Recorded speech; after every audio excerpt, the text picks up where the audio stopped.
একটা বাড়ির সামনে একটা দোকান পিটি তৈরি করে রাখছে, সেখানে একটা দোকান দমু। তখন আমার পার্টিটা এসে তখন আমি আনন্দিত সহিত একটা দোকান পিটি তৈরি করছি, সেখানে আমি দোকান দমু। সেখানে দুলাল রুদ্র পাল, যিনি জেলা পরিষদের সদস্য, উনি সেখানে জোরপূর্বকভাবে একটা জলের ট্যাঙ্কি কালী মন্দির একটা নামে জলের ট্যাঙ্কি এনে আমার সেখানে জোরপূর্বকভাবে পয়তে চাইতে আছে। তখন আমি পঞ্চায়েতে যাই দায়িত্ব হইয়া, পঞ্চায়েতের সভাপতির পঞ্চায়েতে যাইয়া প্রধান উপপ্রধান তার সাথে যোগাযোগ করে আমি জায়গার পরিবর্তে জায়গা দিতে রাজি আছি। অন্য সাইডে জায়গা দিচ্ছি।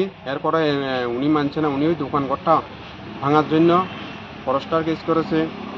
এমন পুলিশ নিয়েছে, পুলিশে নেওয়ার পরে দারোগাবাবুও বলছে যে অন্য সাইডে কেস করো, অন্য সাইডে জলের ট্যাঙ্কিটা বসাও।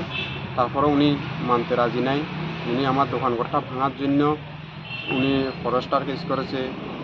এখন আমি থানাতে এসেছি যে আমার এটা মীমাংসা করার জন্য একটা ওনার থানাবাবু দারোগাবাবুর কাছে দিচ্ছি যে আমি যাতে শান্তিতে যাতে একটা দোকান করে আমি যাতে চলতে পারি, মা বাবা বউ বাচ্চা নিয়ে যাতে চলতে পারি। আমি একজন সাধারণ কর্মী, আমি কী করে চলবো, তাই আমি ভারী কাছে দোকান করে চলতে পারি। সেটা মামলা করছি দুলাল রুদ্রপালের বিরুদ্ধে। সুশীল রুদ্রপাল আমারে মারতে এসেছিল, তার বিরুদ্ধে, আর দিলীপ রুদ্রপাল ওনার ভাই, তারা তিনজনে আমাকে দমকাইতে আছে, উচ্ছেদ করে ফেলবে। দুলাল রুদ্রপাল বলতেছে 8টা পঞ্চায়েত চালাইতে আছে, এই 8টা পঞ্চায়েত চালায়, 8টা পঞ্চায়েতের সদস্য হ্যাঁ আমার এখান থেকে উচ্ছেদ করে দিব, আমার বাড়ি করে থাকতে দেবে না, আমাকে ভাইন্দা মারবে, অনেক নানান তান করতে আছে। উনি বহুত ওনার ক্ষমতার বলে, ওনার পদের বলে ওনাকে আমি বহুত কিছু করতে আছে। আমি একটা সাধারণ কর্মী, বিজেপি কর্মী, আমার কোনো পদ নাই, তাই বলে আমাকে উনি যা ইচ্ছে তা ব্যবহার করতে। আমরা তো দেখলাম ওই জায়গাতে, একই জায়গাতে কয়েকটা দোকান বা বাড়ি নির্মাণ করা হয়েছে এখানে।